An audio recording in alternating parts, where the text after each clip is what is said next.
ভিডিওতে শেখাবো এই ধরনের বাংলা বাক্যগুলোকে কিভাবে তোমরা ইংলিশে বলবে।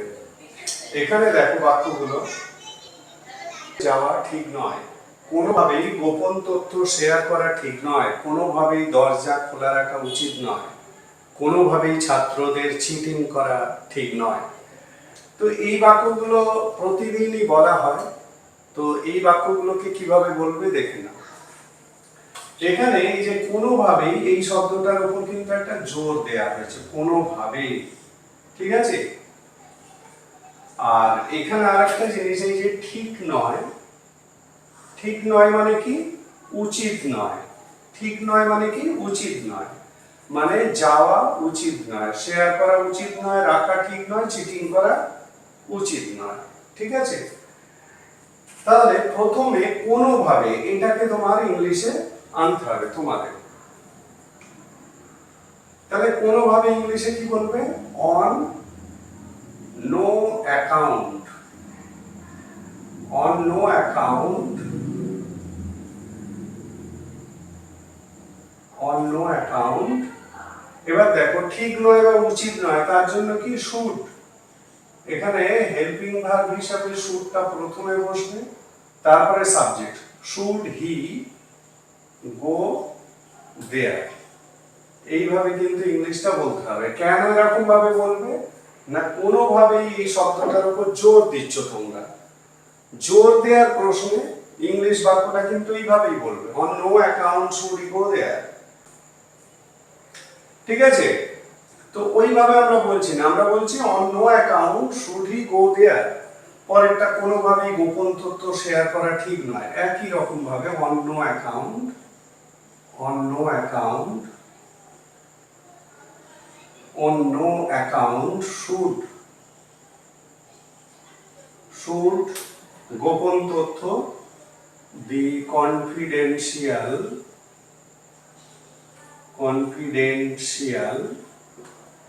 information, confidential information, গোপন তথ্য, ঠিক আছে। confidential information মানে গোপন তথ্য be shared, be শেয়ার, এটা প্যাসিভে করা হলো। গোপন তথ্য শেয়ার করা ঠিক নয়, মানে গোপন তথ্য এই অবজেক্টটাকে নিয়ে সেন্টেন্সটাকে তৈরি করা হচ্ছে। তো সেই কারণে কে করছে বা কার করা ঠিক নয় এটা কিন্তু বলা হচ্ছে না, সেই কারণে এটাকে প্যাসিভ করে দেওয়া হলো। On no account should the confidential information be share. এইভাবে বলবে, কোনোভাবেই গোপন তথ্য শেয়ার করা ঠিক নয়। পরেরটা কোনোভাবেই দরজা খোলা রাখা ঠিক নয়। এখানেও দেখো কে করছে সেইটা কিন্তু বলে দেওয়া নেই, এখানে দরজা মানে অবজেক্টটাকে উল্লেখ করা হয়েছে, তার মানে এটাকেও তোমরা প্যাসিভে রাখবে। তার মানে on no account, on no account, on no account should the door, should the door be left, left মানে রাখা, ওপেন খোলা, ঠিক আছে। On no account should the door be left open, কোনোভাবেই দরজা খোলা রাখা ঠিক নয় বা উচিত নয়। পরেরটা কোনোভাবেই ছাত্রদের চিটিং করা ঠিক নয় বা উচিত নয়। তাহলে অন নো অ্যাকাউন্ট বাক্যগুলোকে এইভাবে কিন্তু ইংলিশে বলতে হবে বা লিখতে হবে। তো এটা একটা প্যাটার্ন, বাংলার প্যাটার্ন আমি এখানে শেখাচ্ছি। তো এই প্যাটার্ন দিয়ে বাংলা কিন্তু অনেক সময় বলা হয়। তো যখন বাংলাটা বলছো ইংলিশটা ঠিক এইভাবে বলবে, on no account should students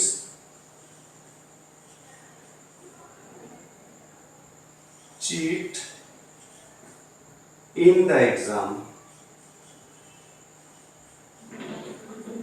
পরীক্ষা, এখানে পরীক্ষার কথাটা লেখা নেই। On no account should student cheat in the exam, ঠিক আছে। তাহলে আশা করি বুঝতে পারবে যে এই ধরনের অতি পরিচিত প্রতিদিনের কথা ব্যবহার হওয়া বাংলা বাক্যগুলোকে কিভাবে ইংলিশে বলতে হয়। এখানে যেটা জানার সেটাই কোনোভাবেই, মানে অন নো অ্যাকাউন্ট এইটা মনে রাখবে। আর যেহেতু অন নো অ্যাকাউন্ট এই ফ্রেজটা দিয়ে সেন্টেন্সটাকে শুরু করছো, মানে এই ফ্রেজটা দিয়ে যখনই শুরু করছো তখন এর পরেই হেল্পিং ভার্ব বা মোডাল অক্সিলারি ভার্বটাকে বসাবে, তারপরে সাবজেক্ট। সেন্টেন্স স্ট্রাকচারটা নিশ্চয়ই বুঝেছো। তার মানে on no account plus should plus subject plus verb, এইটা হলো সেন্টেন্স স্ট্রাকচার।